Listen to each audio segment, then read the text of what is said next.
Sifat seorang pelajar, dia kena merendah diri dengan guru dia, kena cari pahala sepanjang masa.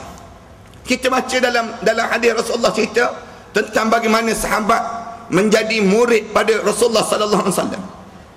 Sahabat yang menjadi murid pada Rasulullah tidur dengan Rasulullah. Tidur dengan Rasulullah. Nampak Rasulullah nak bangun, dia bangun awal. Dia bangun awal, dia dah sedia dah cerek dah. Sedia cerek tu, cerek air ni.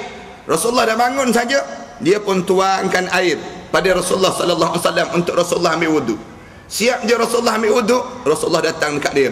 Salni, Rasulullah kata, mintalah, pohonlah pada aku benda apa yang kamu nak minta.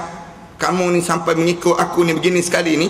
Rasulullah kata, kamu minta dengan aku apa yang kamu nak minta. Lalu sahabat ni sebut apa dia? Urafiquka fil jannah. Ya Rasulullah, aku tak ada doa, aku tak ada minta apa-apa dalam hidup aku ni, kecuali aku nak minta pada kamu ya Rasulullah, biar aku boleh teman pada kamu berada dalam syurga Allah Subhanahu wa taala nanti. Biar aku boleh teman kamu sampai dalam syurga Allah Subhanahu wa taala nanti. Rasulullah sallallahu alaihi wasallam sebut, tolong aku, bantu aku supaya kamu ni boleh teman aku dalam syurga. Lisan kamu, lidah kamu jangan terhenti daripada zikir pada Allah Subhanahu wa taala. Ingat pada Allah sepanjang masa dalam hidup. Apabila ingat pada Allah sepanjang masa dalam hidup, yang menyebabkan kamu boleh menjadi teman pada aku dalam syurga Allah Subhanahu wa taala nanti. Tengok cara bagaimana mereka mencari pahala, kerelaan dan kemuliaan kerana suka berkhidmat pada gurunya. Khidmat pada guru ni terpulanglah. Maksudnya kita dengan guru kita ni kena jadi macam orang zaman-zaman dahulu. Senang cerita, orang zaman dahulu bagaimana mereka menghargai guru. Hargai guru sungguh-sungguh. Orang yang jadi cikgu tu, anda cerita banyak kali kan, siapa yang jadi cikgu zaman dahulu memang dimuliakan sungguh. Zaman-zaman dahulu lah. Zaman sekarang ni banyak surat saman je sampai cikgu ya. Zaman dahulu, siapa yang jadi guru semua dimulia. Dalam bonek kereta tu, cikgu yang jadi cikgu ni, dalam bonek kereta tu penuh dengan kelapa. Buah kelapa je, bukan bagi yang lain pun. Kadang-kadang cikgu diberi ayam, cikgu diberi apa dia? Durian. Dalam bonek kereta cikgu tu penuh dengan apa dia? Tanaman-tanaman yang ditanam oleh orang kampung ni nak bagi pada guru. Maknanya khidmatnya mereka pada guru ni sendiri. Dalam sebuah hadis ada peristiwa sebagaimana berikut. Qala Sya'biyun salla Zaid bin Thabit ala janazatin faqurribat ilayhi baghlatuhu liyarkabaha faja'a ibnu Abbas fa'akhadha birakabihi faqala Zaid khalli anhu ya ibnu ibnu ammi Rasulillah sallallahu alaihi wasallam faqala ibnu Abbas hakadha umirna an naf'ala bil ulama wal kubara faqabbala Zaid bin Thabit yadahu wa qala hakadha umirna an naf'ala bi ahli al-bait nabiyina sallallahu alaihi wasallam. Ini cerita yang cantik juga yang berlaku. Peristiwa dua orang alim yang berjumpa ni. Qala Sya'bi, cerita Sya'bi dia cerita salla Zaid bin Thabit ala janazah. Satu ketika Zaid bin Thabit ni dia semayang jenazah. Dia pergi, ada orang meninggal dunia, dia mengimamkan semayang jenazah. Zaid bin Thabit ni siapa dia? Zaid bin Thabit ini di antara pengumpul Al-Quran. Orang yang pengumpul Al-Quran ni di zaman Sayyidina Osman. Sayyidina Osman suruh Zaid bin Thabit kumpulkan Quran. Kenapa dia? Kerana ramai sangat orang yang gugur syahid. Orang mati syahid, orang yang hufaz menghafal Quran mati syahid. Nak tak nak panggil Zaid bin Thabit ni di antara orang yang akalan dia kuat, kemudian ingatan dia kuat. Dan Quran yang ada pada kita pada hari ini hasil daripada yang dikumpul oleh Zaid bin Thabit ini sendiri. Zaid bin Thabit ini dia semayang jenazah.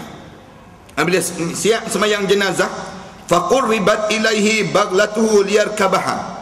Lalu katanya Sya'bi dia sebut, lepas pada siap saja semayang jenazah, lalu didatangkan pada dia bagal ataupun kaldai untuk dia naik atas kaldai tersebut. Dah selesai semayang, selesai saja semayang ni, nak naik saja. Bila nak naik di atas kaldai ini, kemudian faqala faja'a ibnu Abbas, lalu datang Abdullah bin Abbas. Abdullah bin Abbas ni, fa akhadha bi rakabihi, lalu dalam keadaan demikian diambilnya tempat pemijak ni. Abdullah bin Abbas dia tengok Zaid bin Sabit nak naik atas keldai ni, dia ambil tempat pemijak tu, dia letakkan tempat pemijak tersebut, maknanya dia pegang. Ada setengah riwayat kata dia hulur tangan nak suruh apa dia, Zaid bin Sabit itu pijak atas tangan dia pun boleh tolak, maknanya untuk dijadikan tempat naik di atas keldai ini sendiri. Ada satu riwayat kata dia hulur lutut dia, maknanya dia duduk, dia hulur lutut, nak suruh pijak atas lutut dia, baru naik di atas keldai tersebut. Kemudian Zaid bin Sabit ni, apabila dia nampak saja demikian, dia kata, khalli anhu ya ibnu ammi Rasulullah sallallahu alaihi wasallam. Dia kata, jangan buat macam tu, dia kata, wahai sepupu Rasulullah, jangan, ibnu ammi, jangan kamu buat macam ni, wahai sepupu Rasulullah, kamu jangan buat macam ni, biarkan aku naik saja, kamu jangan datang. Katanya Zaid bin Sabit, dia tegur kepada apa dia? Dia tegur kepada yang disebut Abdullah bin Abbas ini sendiri. Faqala Ibnu Abbas dia ajar apa dia? Dia kata, hakadha umirna an naf'ala bil ulama wal qubara. Inilah yang diajar oleh kami diajar oleh Rasulullah sallallahu alaihi wasallam. Beginilah memuliakan ulama dan juga pemimpin-pemimpin. Mana-mana ulama dan juga pemimpin yang saleh, inilah kami diajar bagaimana cara untuk memuliakan mereka. Siapa yang ajar kami? Rasulullah sallallahu alaihi wasallam.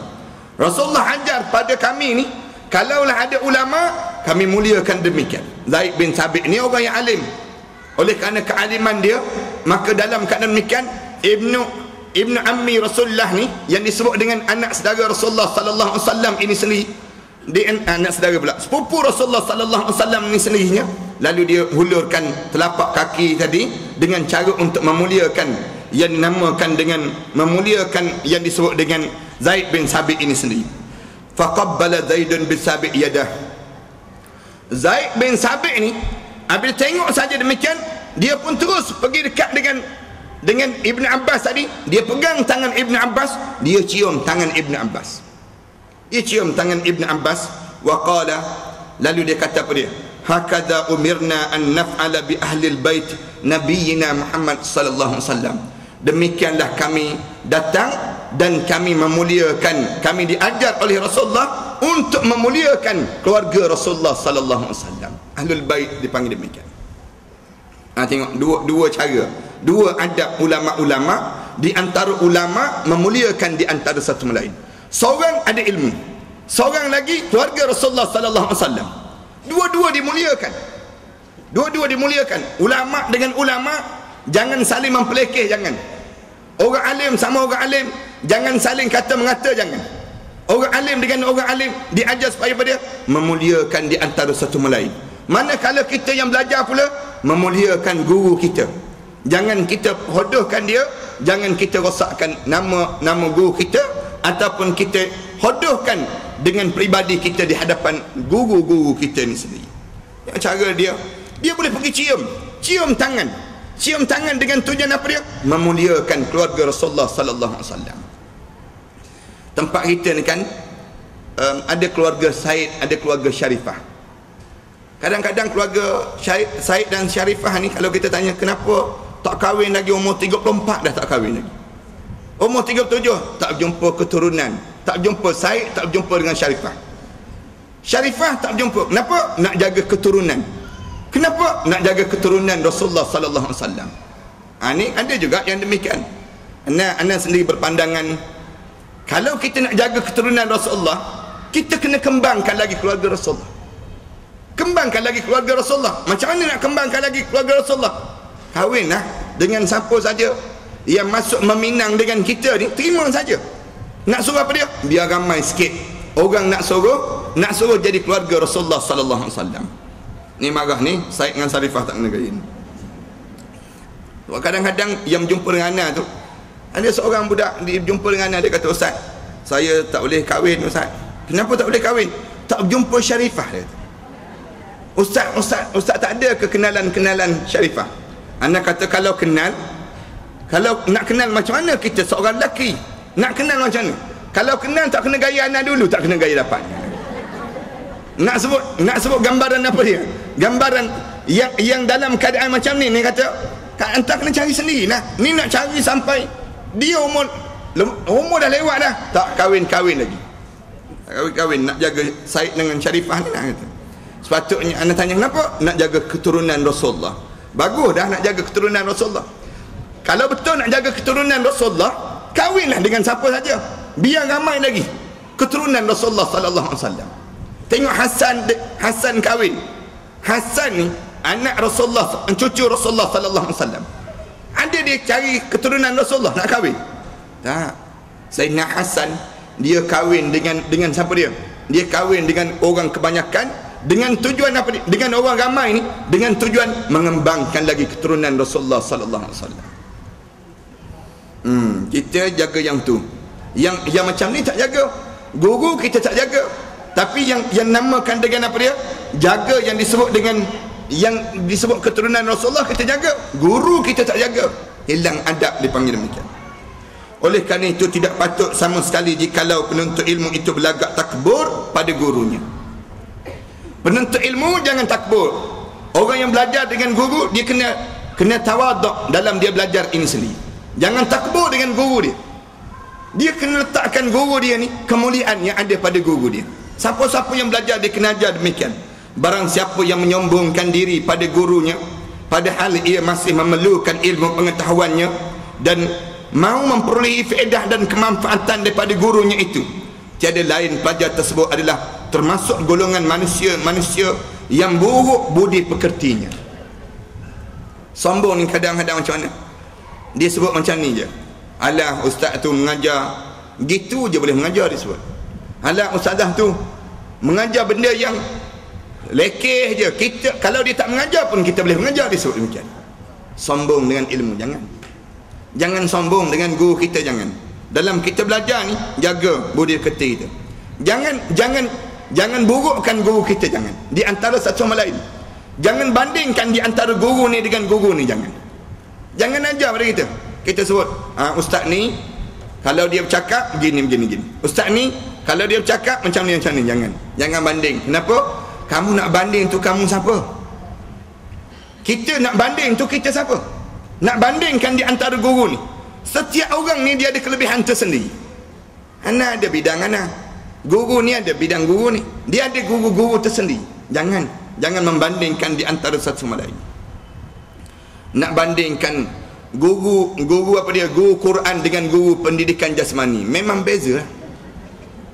Memang beza terus. Guru pendidikan jasmani lain, guru Quran lain. Jangan bandingkan. Kenapa? Kalau kamu bandingkan menimbulkan kesombongan pada diri kamu. Setiap orang dia ada kelebihan tersendiri yang kita kena tumpang ilmu daripada mereka. Kemudian kalau kita buat juga demikian, kita di kalangan orang yang buruk budi pekertinya, tersohor kebodohannya. Maknanya apa dia? Kalau kita sombong juga, menunjukkan kita ni memang di antara orang yang bodoh dan sebenarnya adalah manusia yang amat kurang akal fikirannya. Apa yang belajar? Adab dalam belajar. Bukankah ilmu itu penyebab dari keselamatan dan kebahagiaan dirinya? Tidakkah ilmu yang kita dapat ini menyebabkan kita selamat daripada neraka Allah dan juga menjadikan kebahagiaan dalam hidup kita? Kebahagiaan apa dia? Membawakan diri kita ni masuk dalam syurga Allah Subhanahu wa taala. Barang siapa yang mencari tempat pelarian daripada kejaran seekor binatang buas, ia akan memangsakan, maka ia tidak perlu membeda-bedakan pada siapa yang menunjuk ke arah mana ia harus berlari. Baik menunjukkan itu orang yang masyhur kepandaiannya ataupun orang yang tolol dalam kehidupannya. Nak ajar pada diri kita bagaimana? Kalau sekiranya kita ni nak selamat, kadang-kadang kita dikejar oleh binatang buas. Dalam keadaan kita dikejar oleh binatang buas ni, ada orang tunjuk jalan selamat. Tidakkah kita tidak membeza-bezakan orang semua? Siapa yang tunjuk benda yang selamat pada kita, kita akan pergi dan menyelamatkan diri kita. Kalau kita membeza-bezakan, di waktu ini kita menunjukkan ketololan pada diri kita ni sendiri. Hikmah kebijaksanaan juga dapat diertikan ilmu pengetahuan itu adalah benda yang hilang bagi seorang mukmin. Cerdik ni berbeza-beza. Hikmah ni satu benda yang hilang di kalangan orang mukmin. Kebijaksanaan, kecerdikan ini sudah hilang daripada orang mukmin. Hilang maksudnya apa dia? Orang mukmin dah lama dah hilang ilmu-ilmu pengetahuan yang banyak. Ilmu pengetahuan yang banyak ni berada pada berbeza-beza pada seorang. Oleh kerana dia berbeza-beza pada seorang, siapa yang jumpa dengan seorang guru, dia jumpa dengan guru ni, dia boleh mengajar dalam bab ini, kita ambil ilmu daripada dia. Ambil ilmu dia. Faman wajadaha faqad akhadha bihadzin wafir.